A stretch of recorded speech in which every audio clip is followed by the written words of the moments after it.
Pagadian, kumusta ug may gabi sa tuntanan? Live gyapon kita diri sa Lawak Balitaan sa Information Television Network sa ITV Channel 8, second floor Glavis Building, Hamisola Street, Santa Lucia District, Pagadian City. Ug sa ngalan si kinatibuk ang puwersa sa ITV Channel 8 nga gipanguluhan sa mong station manager si Miss Divina Rojas, sa mong direktor Ayan Samunti, ug sa atong mga kameraman Nas Hadain, June Rojas ug Mark Mendoza. Ug sa ngalan usab ni Efren Superal kininyong tig balita, Gerson Galotera Fuentes. Og karon sa hanay sa mga detalye sa mga nagbagabagang mga balita nga nakalap sa Lawak Balitaan sa Information Television Network, usa ka kaso na usab sa pagpangarnap dinis dakbayan sa Pagadian. Ang kumpletong detalye atong sayran pinagi sa maong report.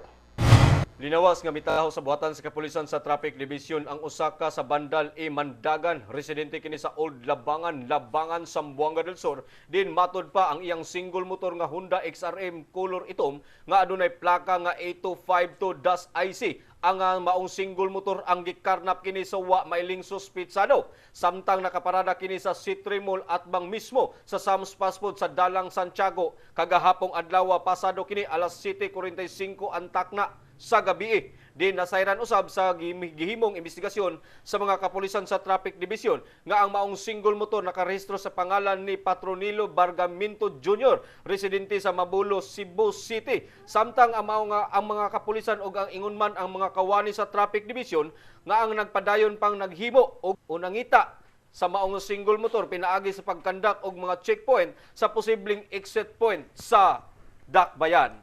Alang sa ITV News, Gerson Galotera Fuentes reporting.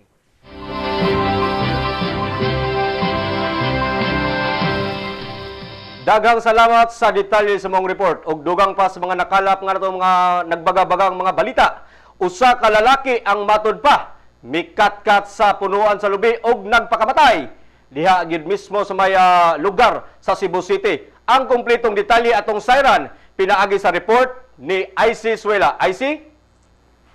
Buak ang ulo sa usa ka lalaki nga giingon nga anay diferensya sa pangisip human kini magpakamatay sa barangay Humgao, Argao, Cebu. Ang biktima giilang nga usa ka Raymar M. Paz, 21 anyos ug lumulupyo sa naasoy nga lugar. Suma sa investigasyon sa kapulisan, kalitang nigawas sa balay si Impas og nidagan kini paingon sa usa ka punuan sa lubi nga gimarabana nga adunay gitas-on nga 40 pulgada ug nisaka kini matud pa ug kalitra kini nga milokso sa maong punuan sa lubi. Tungod sa kakusog sa impact, buak ang ulo sa biktima ug bali-bali usab ang tibuok nga kalawasan niini. Gikataho nga dugay na kining adunay sakit sa pangisip diin mutukar kini kung dili makakaon og sakto ang biktima. Alang sa balitang gikan sa kauluhan, kini si IC Suela reporting.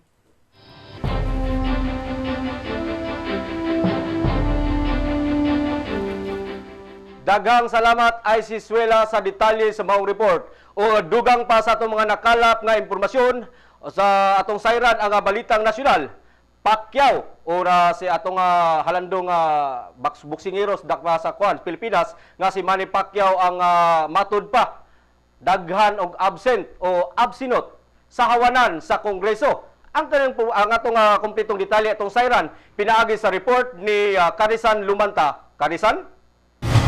Atol sa pagpanumpa sa mga bagong 40 ka party list representative karong adlaw, migawas usab ang listahan sa mga representatives nga nangunguna sa pinakadaghang absences sa 15th Congress gikan kaniadtong Hulyo 2010 hangtod Hunyo 2013. Nanguna ang Filipino boxing icon nga si Sarangani Representative Manny Pacquiao nga naala may 98 nga actually present attendance sa session days. Depensa sa Sarangani Representative, nahimo ra man daw niini ang responsibilidad sa iyang lugar ug dili man daw ikalimod nga iyang gihatagan og focus ang iyang boxing career alang sa iyang mga kababayang Pinoy. Misunod kang Pacquiao si Negros Occidental Representative Jules Ledesma IV nga anay 60 ka absences. Misunod kaniya si Pampanga Representative Gloria Macapagal Arroyo ug iyang anak nga si Anggaling Pinoy Party List Representative Juan Miguel Maike Arroyo nga nakapagtala og pinakadakong 53 absences without notice. Sa tanang 290 ka mga member of the House, 21 lamang naka-perfect sa ilang attendance. Alang sa balitang gikan sa kauluhan kini si Carisan Lumanta reporting.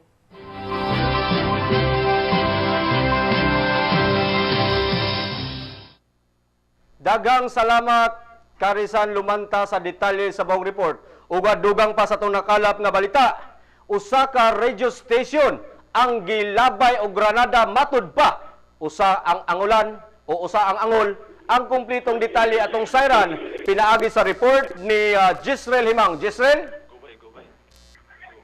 Yes, kawa. Sa kayo manlabaya sa Granada. Sa local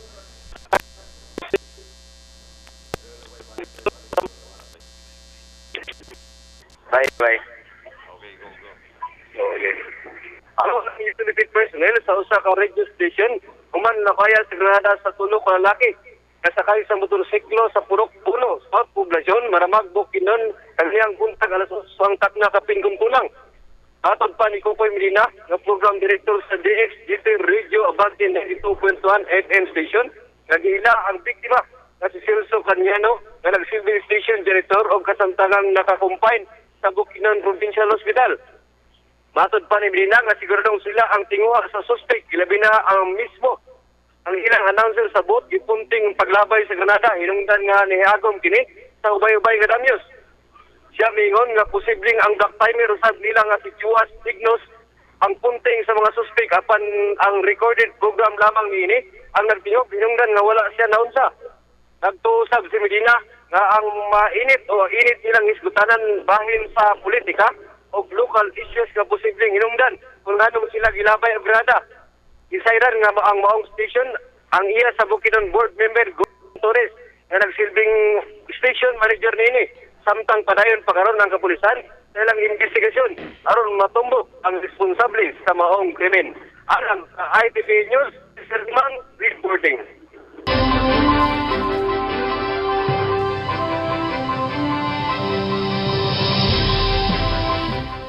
Dagang salamat sa detalye sa maong report, Jezreel Himang. O karon sa atuang international news, 8 ka mga tao ang patay sa disgrasya atol sa gihimong rescue operation o dito sa may India.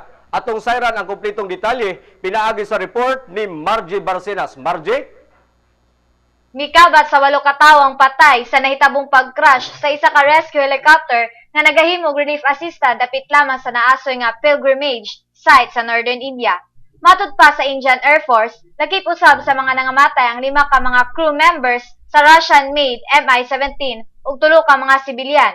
Sigon sa nasayran, nga samtang nagpahigayon sila og rescue sa naasoy na rescue helicopter duol sa lugar nga nahitabuan sa Gurikand sa estado sa Uttarakhand.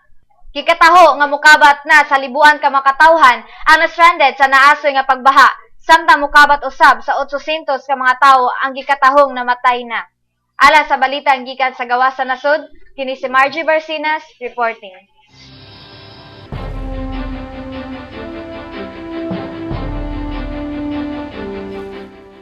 Daghang salamat sa detalye sa maong report.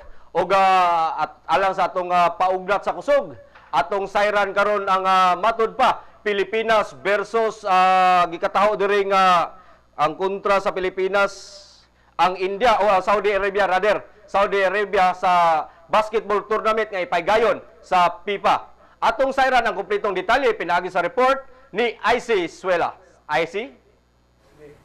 Gipagawas na karon sa basketball governing body sa FIBA ang mga schedule sa himong FIBA Asia Championship.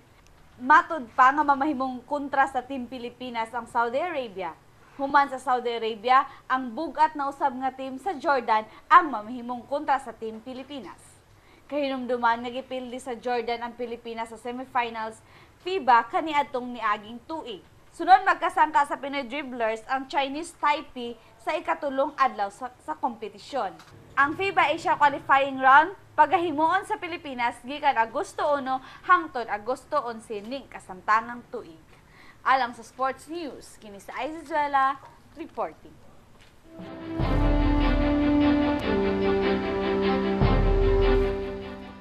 Daghang salamat sa detalye sa maong report. O atong siren karon ang showbiz news, ang atong balitang sikat di na matod pagikataho diri nga si Chris Brown mag-atubang na usab og laing kaso nga hit and run. Ang kumpletong detalye atong siren pinaagi sa report ni Jeremy Nodalo. Jeremy? Misalmot sa kalingawan kagabi sa Coronation Night sa Miss Tacloban 2013 ang tulo ka mga celebrities nga sina Mark Heras ug Isabel Daza nga mo'y nahimong host sa naingon nga pageant sa Tacloban City Astrodome. Nahimong pinasidugang tao ang Miss Philippines Earth 2013 nga si Angeli De Los Reyes sa naasing nga kalingawan di nahimo siyang usa sa hurado sa nasampit nga kompetisyon. Samtang sa laing bahin, international showbiz news na punta. Nagatubang karon sa usa ka bagong kaso ang R&B singer nga si Chris Brown diin kagahapong adlaw lang gipasakahan usab siya og tukmang kaso mahitungod nga matud pa namunog kini og babaye sa usa ka nightclub. Ang maong kaso gipasaka sa Los Angeles City Attorney's Office og misdemeanor hit and run og pagmaneho nga walay lisensya. Ang maong kaso adunay kalambigitan sa nahitabo atong Mayo 2 sa San Fernando Valley. Gitakda sa Hulyo 15 ang pagbasa sa hatol diin kung mapamatud-an kini usa ka tuig nga pagkapriso ang atubong sa iyang hinigugma kaniadto nga si Rihanna. Mao kato atong mga nakalap nga balita gikan sa showbiz world. Kini si Jeremy Nodalo para sa Balitang Sikat.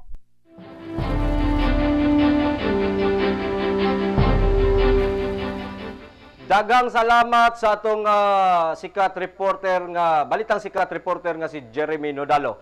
Og karon atong sayran ang report ni Mark Pullman di na matud pa unsa na po kaniyang nakuha nga balita di na matud pa niya nga usa ka sapatos ang mahiwagang sapatos rather.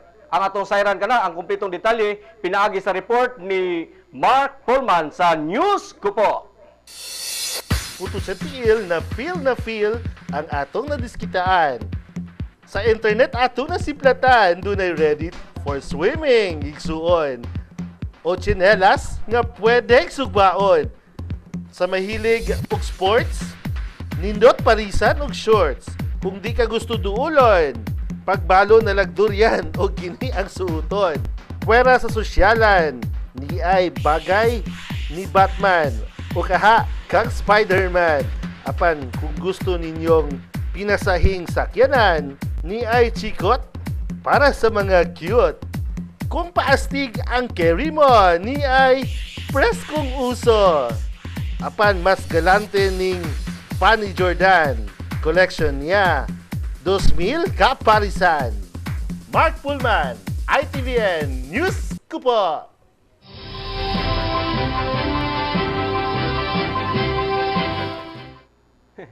Mao kato ang atong report nga nakalap nga balita ni Mark Pullman ang atong News Kupo reporter.